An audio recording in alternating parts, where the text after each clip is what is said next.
네, 이 이민복 단장이라는 분이 대북전단의 원조라고 불리는 1세대라고 불리는 분입니다. 대북전단 보내는 것은 비공개로 하는 것이 바람직하다라는 것이 지론이고요. 북한 과학자 출신으로 탈북한 분입니다. 이분이 국가를 상대로 소송을 냈습니다. 이 문제 오늘 저희 가상법정에서 다뤄보겠습니다. 가상 변론을 맡은 두 분 변호사들의 모두 발언부터 들어보겠습니다. 도대체 하라는 겁니까? 말라는 겁니까? 정부는 대북전단 살포를 막을 수 있는 법적 근거는 없다고 합니다. 그래서인지 공개적으로 막지는 않고 있습니다. 하지만 신변보호 명목으로 경찰을 보내 원고를 감시했습니다. 정체불명의 군인이 집을 뒤지고 전단을 가져가기도 했습니다. 원고의 표현의 자유를 제한당했고 사생활도 침해받았습니다. 그 때문에 원고는 이혼에까지 이르렀습니다. 원고의 정치적 피해를 보장받고 동시에 대북전단 살포에 대한 정부의 확실한 입장도 듣고 싶습니다. 원고가 주장하는 표현의 자유는 절대적 기본권이 아니라 국가 안위, 또 무력 충돌 위협, 국민 안전을 위해서 제한될 수 있습니다. 남북 기본 합의서, 또 7.4 남북 공동성명에 반하는 행위는 자제되어야 할 것입니다. 원고는 대북 풍선 활동을 국가가 방해했다 이렇게 주장하면서 위자료 5천만 원을 요구하고 있습니다. 하지만 그 주장은 사실이 아닌 것으로 보입니다. 당장 올해 10월 31일 자정 무렵에도 100만 장을 날려보낸 것을 보면 방해받았다고 얘기하기는 힘들지 않을까요? 정부가 감시하고 있다고 하지만 북한의 신병 위협에 있어서 부득이하게 밀착 경호를 하고 있을 뿐인 것입니다. 원고의 소송은 이유가 없어 보입니다. 네, 두 분 변호사님 자리를 모시겠습니다. 어서 오십시오.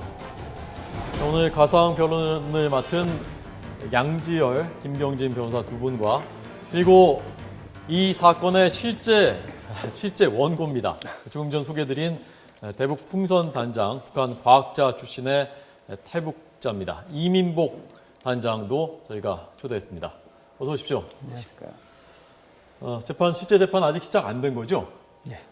언제쯤부터 시작된 겁니까? 한 1차는 됐고요. 예. 이제 6일 날 이제 6일부터 이제 공판이 예, 시작되는군요. 네. 자, 두 분은 오늘 가상 변론을 맡으셨습니다. 자, 먼저 지금 그 서로의 모두 발언에 대해서 좀 반박하실 게 있으면 서로 반박해 주시죠. 일단 말씀드렸다시피 표현의 자유를 절대적 기본권이라고 주장하는 것은 아니고요. 물론 제한당할 수 있습니다. 저희는 특히 이 북한과의 어떤 충돌이나 이런 것을 원하지 않기 때문에 원고는 공개적인 자리에서 예고해놓고 대대적인 행사를 벌여가면서 전단을 보내지 않았고요. 그 내용에 있어서도 북한을 자극하는 부분은 직히 제한적으로 하고 있고 대신 남북 간의 경제적인 차이라든가 북한 정권의 실정 같은 것을 알림으로써 북한 주민으로 하여금 자발적으로 어떻게 보면 사상적인 변화를 가져올 수 있는 그런 내용을 담고 있었는데 네. 이런 부분을 제한하기 위해서 이 원고를 보호해준다는 명목 하에서 경찰들이 너무 주변에서 왔다 갔다 하고 또 영장도 없이 군인이 집을 압수수색했다? 이건 분명한 어떻게 보면은 그 개인의 어떤 사생활에 침해가 되고 더군다나 그 절차에 있어서는 형사소송법 자체를 어긴 거죠. 만약에 그런 일이 사실이라면. 네, 네. 그래서 그런 부분을 입증해 나갈 계획이라고 믿습니다. 예. 이제 피고 측에서 답변을 드리면 일단 원고께서는 이제 기본적으로 삐라를 이렇게 날려보낼 자유, 그러니까 어떤 표현의 자유라든지 사상 의견 개진의 자유를 제한해서 어떤 국민으로서의 행복 추구권 또 기본권을 제한당했기 때문에 위자료를 국가가 배상해라 이렇게 얘기를 하시는데요.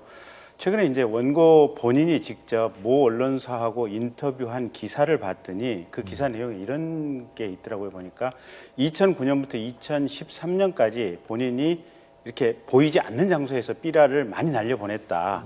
그래서 그 5년 동안 삐라를 날려보낸 횟수가 5,700회 정도 된다. 네.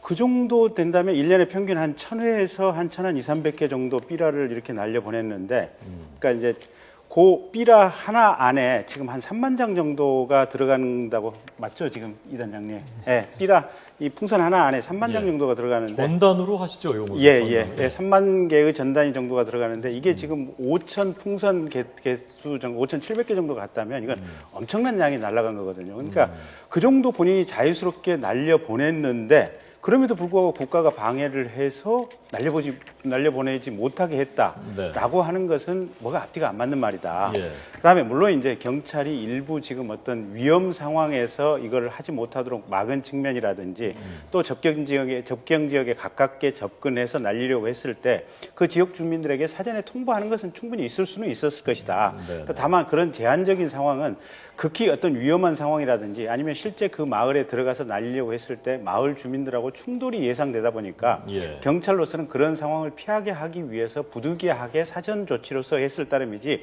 원칙적으로는 허가가 됐고 그 허가가 됐다는 것이 5,700개의 풍선을 날려보냈다는 그 결과가 반증해 준다 이렇게 말씀드릴 수 있겠습니다. 자, 오늘은 그 원고의 말씀이 중요하기 때문에 두 분께서는 언제든지 뭐 필요한 부분이 있으면 원고에게 직접 질문을 해주시면 되겠습니다. 자, 먼저 이렇게 많이 오늘 가지고 나오셨는데요. 그 좀 설명부터 좀 해주십시오. 아, 예. 우리 정부가 2000년 정상회담 요구 조건으로 김정일이 대북 전단 이걸 보내지 말아라 해서 중단해서 너무 답답해가지고 전 예. 전단을 보고 그런 충성 문자가 획가닥에서 여기까지 왔거든요. 예. 그러니까 이것을 보내야 된다. 증오로 잘못된 근거가 증오로 펄펄 뛰는 미국과 남조선을 철저히 원수로 보고 있거든요. 네. 그게 6.25예요. 전 6.25 보고 획가닥했습니다. 알고 보니까 그게 몇 년도에 보신 겁니까? 1990년도입니다. 90년도에 그 대북 전단을 보시고서 예, 예, 예. 그러니까 결정적으로 탈북해야 되겠다라고 마음을 먹었다. 심각하죠. 어버이 수령이 완전히 전범자, 위대한 사기꾼이고 철천지 원수 미국은 해방의 은인이에요. 남조선은 피해자예요. 네. 근데 계속 잘못된 거죠. 그때 그 전단은 누가 날려보냈을까요? 그때는 정부가 정부가 예, 날려보냈군요. 그때. 예, 이거 좀 설명해 주십시오. 예, 예. 그래서 우리 정부가 그 정말 폐쇄가 특징인 라디오와 인터넷 없는 유일한 폐쇄 국가입니다. 그 땅에 유일하게 자유롭게 들어갈 수 있는 풍선을 안 보내니까 2000년 4월부터 네, 네. 너무 안타까워서 제가 과학자 출신이기 좀 다행인데요. 2003년부터 돈과 기술이 없어서 고온풍선에 이런 걸 다려보냈어요. 여기 종이비라는데요. 예. 그래서 이게 또 찢을까봐 예. 김일성 사진을 붙였어요. 찢지 못하게. 못하게. 여기 절대 존엄이 어쩌고 하면 못 찢거든요. 근데 이게 여기 말이에요. 여기 예. 비에 또 못 깬대요. 그리고 이 활석가루 섞여가지고 무거워요. 예. 그래서 영비행기 웃은 것 같아도 이 질적 변화입니다. 이거. 오븐제일로 가볍고요. 이게 과학자니까 절대, 이게 예, 바뀌는 지워지지 않아요. 이거. 제가 좀 만들고 예. 있습니다. 기름을 살짝 바르신 거죠? 그게 그렇군요. 기름이 이게- 아니에요. 이거 비닐에다. 비닐에다. 자, 우리나라 기술이 좋아요. 이거 어떻게 하냐. 이거 참 신기하고요. 요즘은 이런 아날로그 삐라가 아니라 물론 이런 것도 들어가고요. 이거 뭐 설명합시다. 요즘 디지털 삐라가 됐습니다. 이거 한 자동차면요. 이거 한 장 값이에요. 예. 이게 뭐 CD가 DVD, CD. DVD. 예, 이런 거요. 예. 예. 그래서 풍선에다 이 GPS까지 딱 달아서 보내면 아주 정확히 들어갑니다. 예. 예. 아니 근데 여쭤보고 싶은 게 지금 이제 DVD를 저거 하면 네. 북한 가정마다 DVD를 볼 만한 시설들은 다 돼 있는가요? 아, 참. 이게 참 감사하디요. 네. 지금 겉보기에는 중국이 가장 뭐 북한을 뭐 도와준다. 천만의 말씀입니다. 나는 영의 눈으로 봐서요. 저 보이지 않는 의미에서 진짜 실체를 보면요. 중국처럼 통일을 이바하지 않은 나라는 없습니다. 물론 돈 때문에 그랬죠. 예. 이 장사꾼들이 전부 북한에다가, 근데 북한 사람들은 또 폐쇄되니까 너무 알고 싶은 거예요. 네. 중앙방송은 뭐 그거 들어봤자 뭐 한 달이면 다 끝나는 거고. 그래서 디스플레이 중국제가 다 매집에 거의 다 있고 거의 한 20%가 낡은 형이지만 컴퓨터를 가지고 있고요. 아, DVD가 거의 매 가정에 예. 아니 근데 그 DVD 재생기 하나가 그러니까 한국 돈으로 10만 원이 넘어갈 것으로 생각이 되는데 그걸 구입할 만한 여력들이 야, 생각해 보세요. 네. 사람 사는 게 사람입니다. 북한 사람도 이 세상 돌아가는 게 뭔지 투자합니다. 예. 그 살만한 그 여력이 정도. 예, 된다. 예. 컴퓨터도 다섯 가구당 한 집 예, 한 정도는 20% 정도. 예. 그러면 인터넷도 어떻게 들어왔습니까?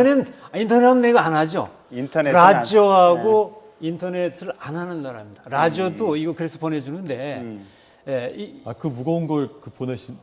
요거는 그 조그만 풍선을 해가지고, 예. 가스량으로 해가지고 낙하산처럼 떨어지게 해요. 그래서 그건 기술적 문제인 거고, 이거 보내면 아마 이게 자동차 하나 준 것만큼 좋아해요. 이게 발전기도 있고요. 예. 전기 없는 나라니까 이렇게 해가지고. 돌려서 발전을 하는군요. 예. 그러니까 후레쉬 또 하라고 또 했고요. 전기 없으니까 너무 좋아하죠. 예. 여기 또 배터리로도 쓸 수 있게끔 돼 있고. 네. 예, 이렇게 해서 그 나라에 그렇게 이미 인프라가 깔려 있어요.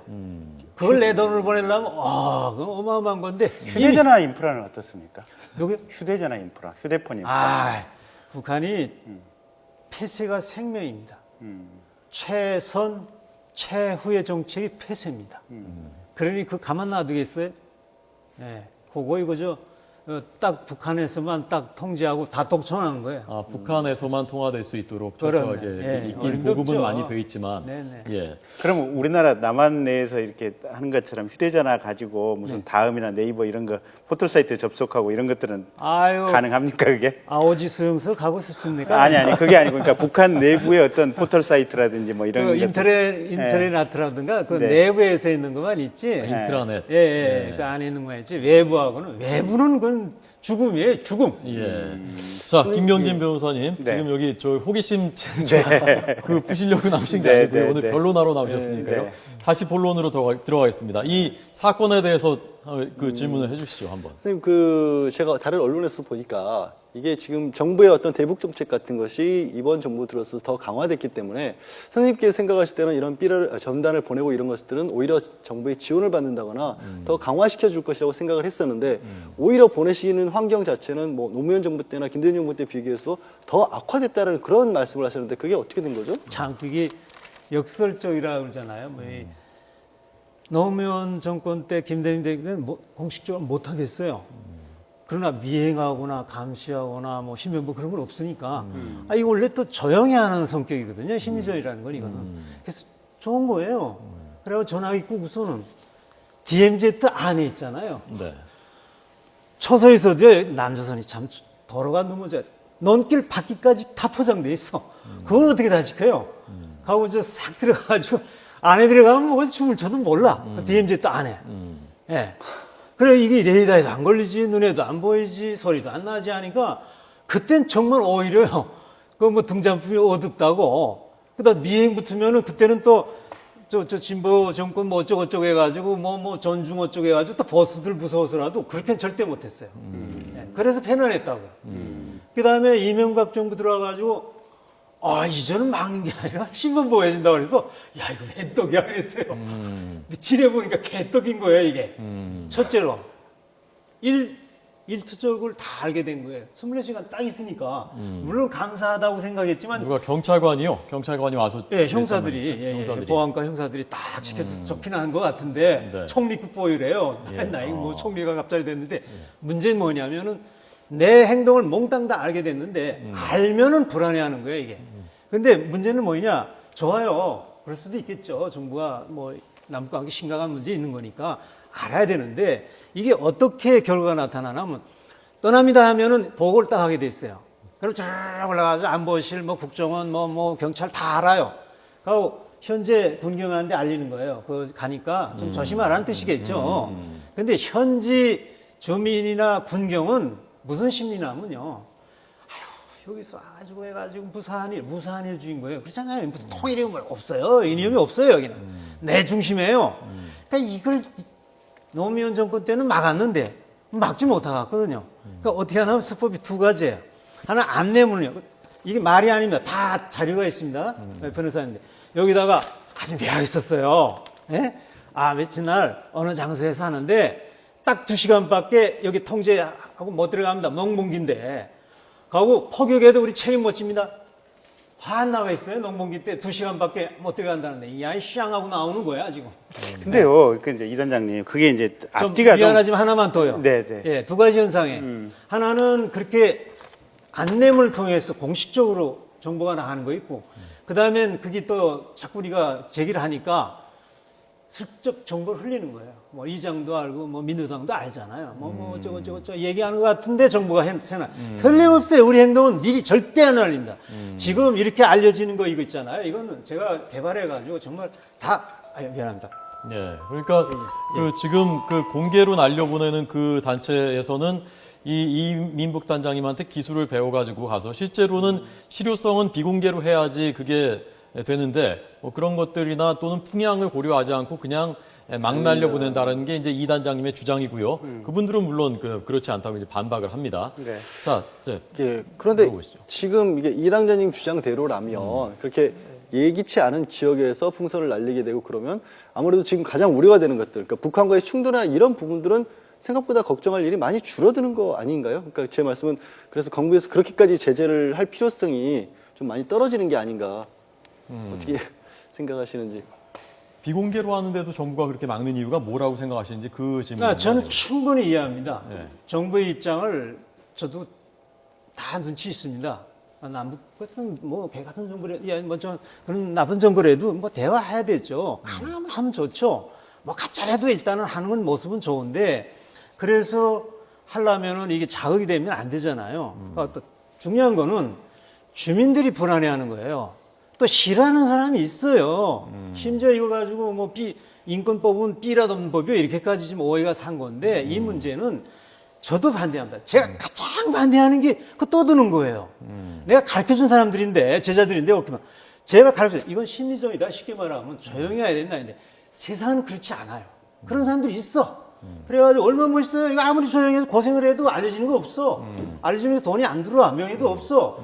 근데 그 사람들에 대한 문제를 정부가 딱 원칙적으로 막아야 되는데 똑같이 나도 막는 거예요. 예. 조용히 하는 거. 근데 단장님, 그게 그러니까 제가 이해가 안 가는 대목이 일단 단장님 지금 정부가 이명박 정부 들어서부터 많이 막았다라고 얘기를 하시잖아요. 근데 그 지금 모 언론사 인터뷰 기사를 보면 1년에 평균 1000번, 적게는 한 700~800건, 많게는 한 1500개 정도, 1500개 정도 풍선을 날렸다고 하는데 그 정도 날릴 정도면 정부가 막았다고 할 수가 없잖아요, 보면. 자, 그 속에서도 내가 1500개 정도를 날렸어요. 최고로 절대적으로 그러니까 3000개, 4000개 날릴 수 있는데 막다 보니까 그 정도밖에 못 날렸다.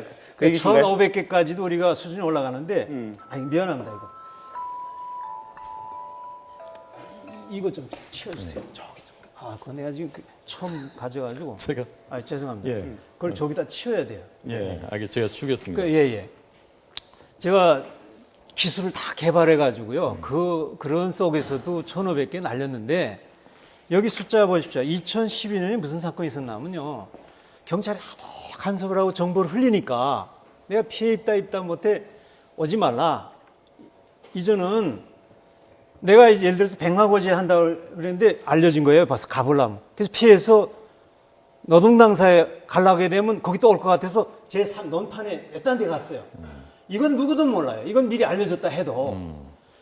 좀 하려면 민노당 이장단이 막 들어오는 게 이거는 경찰밖에 몰라요. 물론 그렇게 들어올 수도 있어요. 그럼 막아야죠. 분명히 수십 명이면서도 가만히 지켜 있어요. 그러니까 내가 무슨 생각을 이거 결정적으로 이 사람들은 있으면 안 되겠구나. 2012년도 내가 당신들 정말 이 식대로 해서는 나 필요 없다고. 원래 신병이라는 것은 알려지면은 테러 받는 건데 괜찮다. 나 그런 용기는 있고 대신 그래도 해야 된다고 지시시면은 규정을 바꾸든가 그렇지 않으면 오지 않아도 괜찮다. 그러니까 111이 있으니까 필요하면 내가 할 때 그때 뛰어라.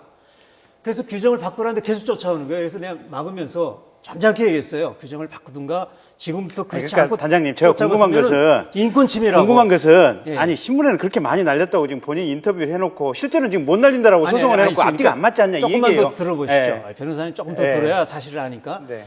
그래서 1500개 정도 날려야 되는데 그 사건을 해가지고요. 오지 못하게 막다가 탑차에 뒤에 이게 부딪힌 거예요. 부딪혀가지고 이분들이 딱 그렇게 되니까 살인 미수, 특수공무 방해죄 1억을 거르는 거예요. 그래가지고 결론적으로는 7천만 원, 경찰이 경찰 조사하는 게 나도 방법이 없더라고요. 그때 그래가지고서는 그걸로 해가지고 어떻게 했냐면 가스창에다, 풍선 가스창에다가 녹음 다 했습니다. 내가 녹음한 거 아닙니다. 그 공장에서 너무 이상해가지고. 그거 가스 주지 마시오. 알고 보니까 경찰이에요. 그 신병복 경찰이에요. 예. 그래서 배회사 가니까 백령도 가요. 단장님. 1500개를 날려요. 선생님 그 말씀은 지금 조금만 들으세요. 아니, 왜냐하면 그 질문에 단장님. 대한 문제인데 1500개가 왜 줄어드나 문제인데 백령도 가면은 바람이 가장 잘 맞습니다. 백령도 가서 계속 날렸는데 잠깐만요. 그 길을 막아놓은 거예요. 그 길을. 단장님, 지금 이 법정이고요. 예. 이 법정에서 제가 말하자면 재판장입니다. 제가 발언권을 드리고 진행을 해야 됩니다. 지금 시간 저희가 한 시간 있으면은 단장님 말씀 충분히 듣겠는데 몇 분 안 남았거든요. 그래서 기본적인 이 법정의 진행을 또 해야 되지 않습니까? 자, 두 분이 좀 이 사건의 본질에 대해서 좀 더 질문해 주시고 답변을 좀 짧게 해주십시오. 그러니까 제가 하나만 더 질문드릴게요. 우선 정부에서 그러니까 가령 박정희 대통령도 7서 남북 공동성명을 통해서 남북 간의 평화 공존을 하자 그랬고, 그다음에 노태우 대통령도 지금 남북 기본 합의서를 통해서 상호 간의 체제를 무너뜨리는 위협적인 행위를 일체 하지 말자라고 그랬고, 그 뒤에 이제 김대중 대통령 방북했고 노무현 대통령 방북하면서 상호 간의 어떤 평화 공존을 하자. 물론 그때 그 만났던 지금 박정희, 노태우, 김대중, 노무현 대통령 다 상대방 정권의 실체가 독재 정부라는 것에 대해서는 기본적으로 인식을 같이 하면서도 어쨌든 그럼에도 불구하고 한반도의 안정적인 어떤 평화적인 상황 관리를 위해서 공존하자라고 협약을 체결했으면 사실은 이 선생님도 그 전제 하에서 활동을 하셔야 되는 것이 아닌지, 이걸로 인해서 분쟁이 일어나고 남북 간의 어떤 평화 대화에 저해가 된다면 이거는 크게 봐서 우리 어떤 한민족이라든지 국가 전체에 해가 된다고 생각은 안 하시는지. 저는 동의합니다. 철저히 동의합니다. 정말 안 하자. 우리도 안 하자. 이거 보십시오.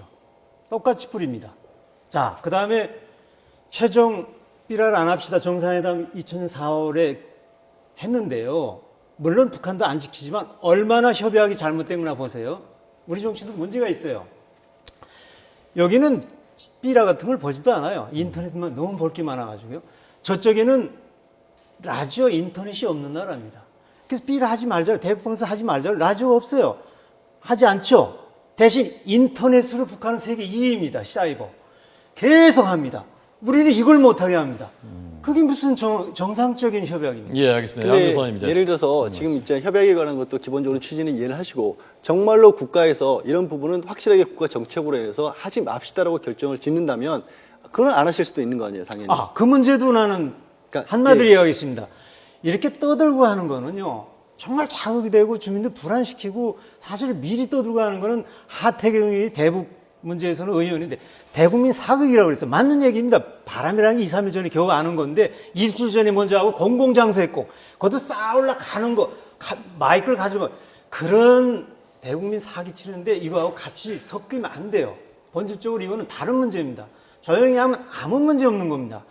헌법에도 맞고 자극도 안 주고 불안도 주지 않는 겁니다. 그래서 정부가 그렇게 질서 유지 해치는 거는 경찰 직무법으로 정말 원천봉쇄 해야 돼요. 근데 똑같이 막아요. 예, 알겠습니다. 그게 문제 있다는 거예요. 자, 이제 두 분의 마무리 변론 한 말씀씩 듣도록 하겠습니다.